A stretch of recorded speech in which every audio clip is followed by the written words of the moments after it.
Hello and welcome. Computing speeds are of course going up, and so is the demand on infrastructure which drives all that computing that we experience on a daily basis. How does this affect enterprises, and what's the end game here, if one can say so, and what's going to be happening particularly when it comes to improving the experience that you see on a daily basis? I'm joined by two people, Samir Kanse, Business Head of Tata Communications Media Services, who's been working on some interesting projects. We'll try and approach this from an infrastructure point of view, and Ganesh Natarajan of Zensar, who's trying to understand and who'll try and explain to us what it means from a customer point of view. Gentlemen, thank you very much for speaking with us. Ganesh, let's understand what's happening when it comes to the needs of a consumer, when it comes to speed and when it comes to speed and the acceleration that you are expecting from the way broadband or infrastructure delivers to you. See, I think it depends on the application. I mean, to give you an example, we do tons of video conferencing with global customers, and we use Cisco Telepresence, which is literally three of us sitting here could be conversing with one person from Japan, US, Europe. You then reach a level of comfort with very high bandwidth where you're almost imagining they're in the same room. I mean, I've had situations where you reach out your hand to shake hands with a customer who's sitting in France. But so that is probably the kind of benchmark. But if you look at what we're using for email, for instance, I think we're looking more as not so much speed, but predictability. Because I think the problem we have in our country is, there are some times when you have very high connectivity, low connectivity, high speeds, low speeds. So I would settle for a predictable medium speed for downloading content or using emails or whatever, as compared to very high speeds at some point of time. So I was talking to Pramod Bhasin, who's also from the NASSCOM Council. He kind of keeps saying that his biggest frustration is broadband speeds. I talked to Ravi Venkatesh, and he also keeps saying that one of the biggest frustrations is broadband speeds. So is there a disconnect between what is actually available and what people really want? See, I'm a kind of maybe a little old school, because I'm saying that there is enough speed available if you design your applications accordingly. To give you an example, I'm an investor in a company called Auris Networks. Now, Auris Networks is designed for the fact that there will not be good broadband speeds. So they actually shoot entertainment and education on video. And then depending on what is the availability at that point of time, you can either see full video, or you can shut off the video and get only audio, or you can shut off the video and audio and only get the content. So I'm saying that is an important thing of what you do in India. I still remember talking to Ajit Balakrishna when Rediff was launched, and he was saying that, look, I know there'll be lousy connectivity in most parts of India, but I still want that drop-off screen to come within 30 seconds, irrespective of what your speeds are. So I think it's important to look at that. I mean, we all live and hope for a day when there will be broadband, last mile connectivity across the country. But till such time it happens, I don't think we can wait. Yeah. So we will optimize for what is available. Samir, what's your sense? I mean, what are we seeing, and what can we expect?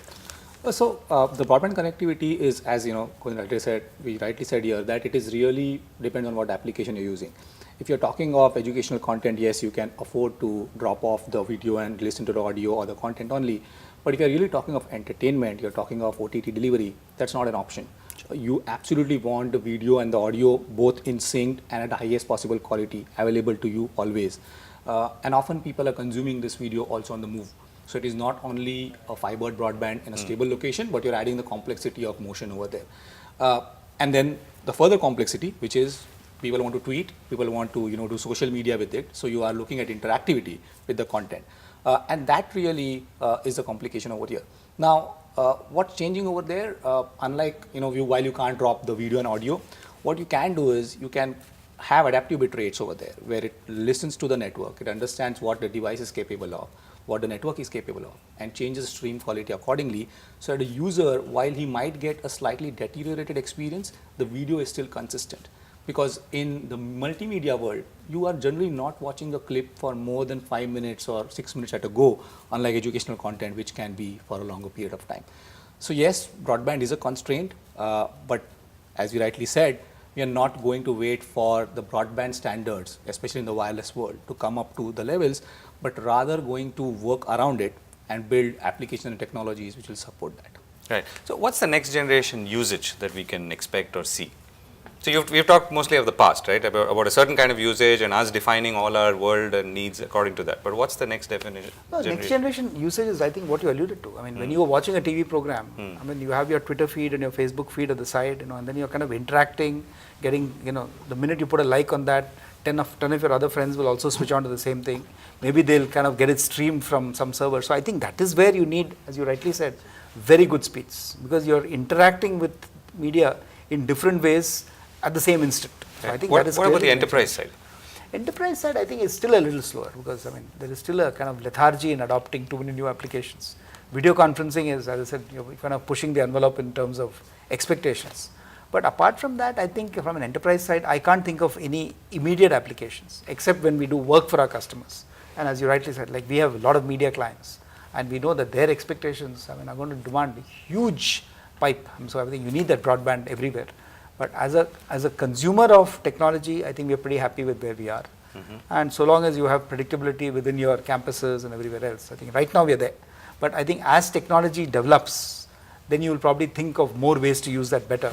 And hopefully a lot of interactions we have with email will become, just pick up a phone, talk to people, video phones, all that will change. But it's really in communication and collaborations that I think more applications will evolve for the enterprise. Samir? Yeah, just to add, even within both media and enterprise, consumer and enterprise side, today there is a subscription and a free model. There's a freemium model effectively.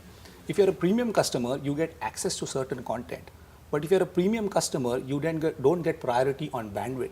And I think that's going to be the next step, where you would have policies which would say that if I'm a premium customer of an OTT platform, not only do I get access to content, but when I'm accessing that content over any kind of network, I get priority and others get pushed out because others are just paying for data as is data. And I am paying much more for it. So if I'm paying 100 rupees for that content, maybe 20 rupees goes to the network provider to say, give priority to this user. Same on the enterprise side. Today, yes, most people buy an MPLS or an Ethernet network or an internet network. However, there is no prioritization within their organization based on what kind of user he is. So your user who's using SAP and is pushing data which is much more critical for you gets the same priority as perhaps a receptionist who's just browsing YouTube, right?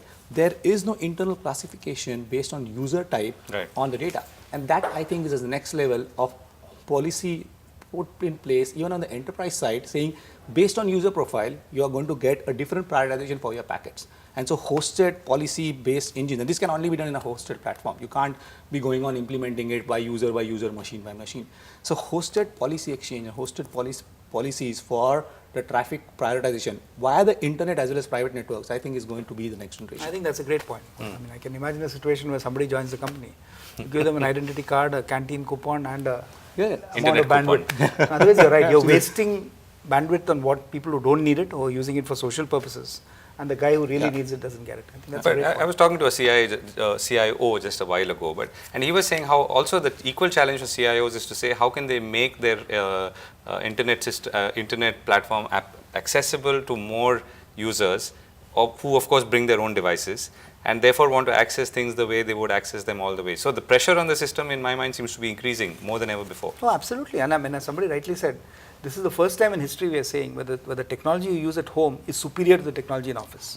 So the minute you have BYOD, then clearly it needs a much more superior experience. Absolutely. So challenges for CIOs and CTOs is going to be very substantial. And solutions like what you just said could probably kind of alleviate that situation a little bit.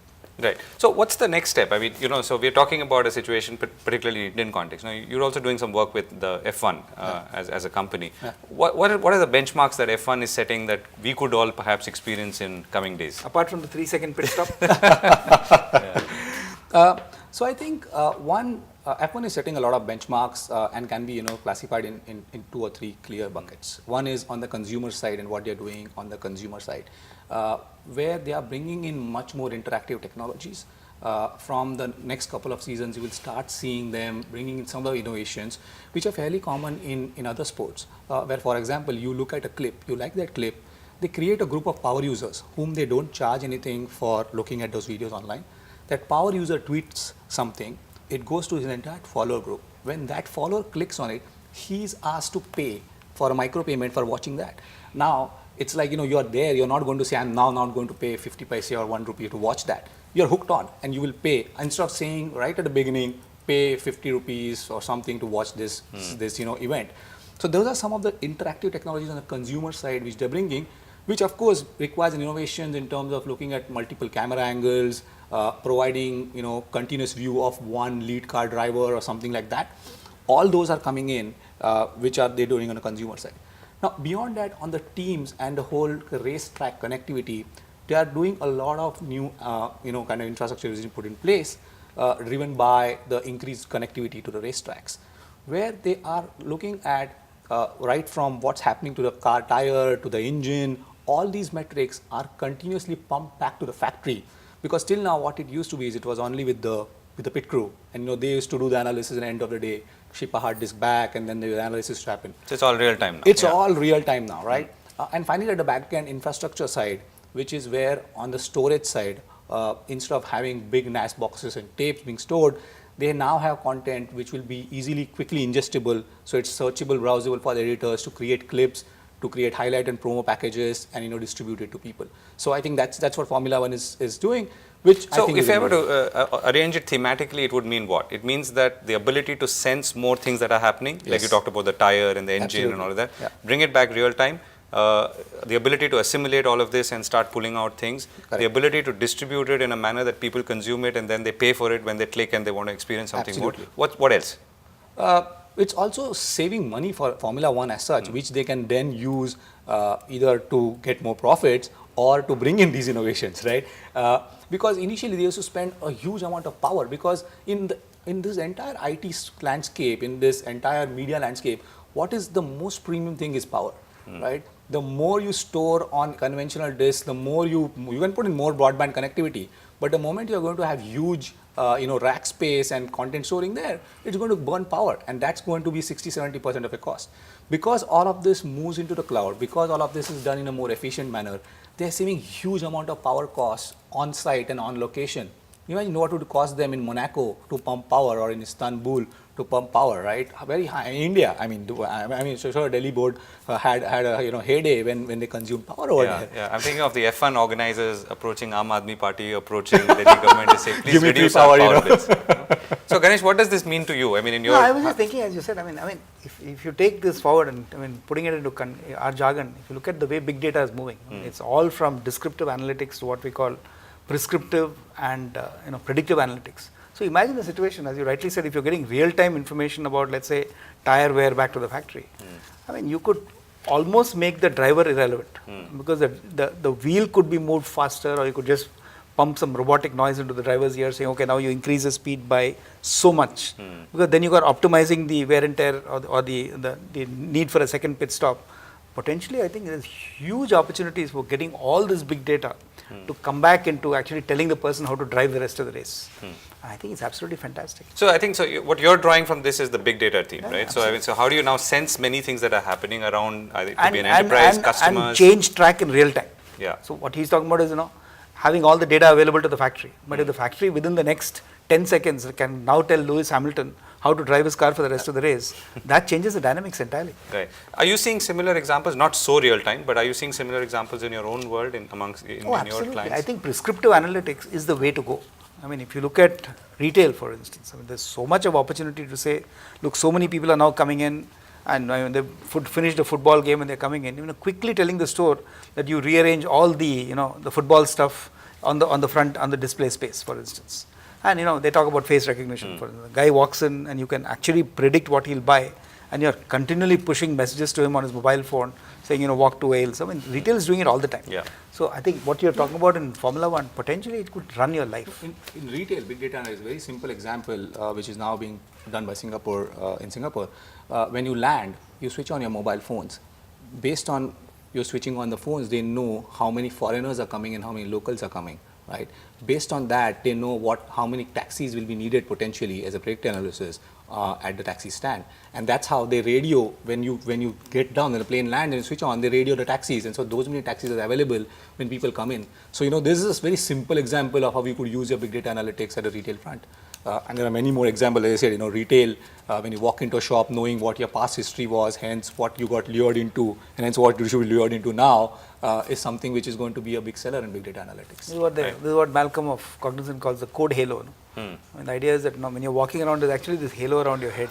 It says this is your buying patterns, this is how many kids you have, everything is there. Yeah. So based on that, the selling messages will all be oriented towards your code halo. It's very frightening as much as it is exciting. Absolutely frightening. But the trade-off is, if you want people to send you customized messages, you lose your privacy. Yeah. If you want your privacy, too bad. They'll treat you as one.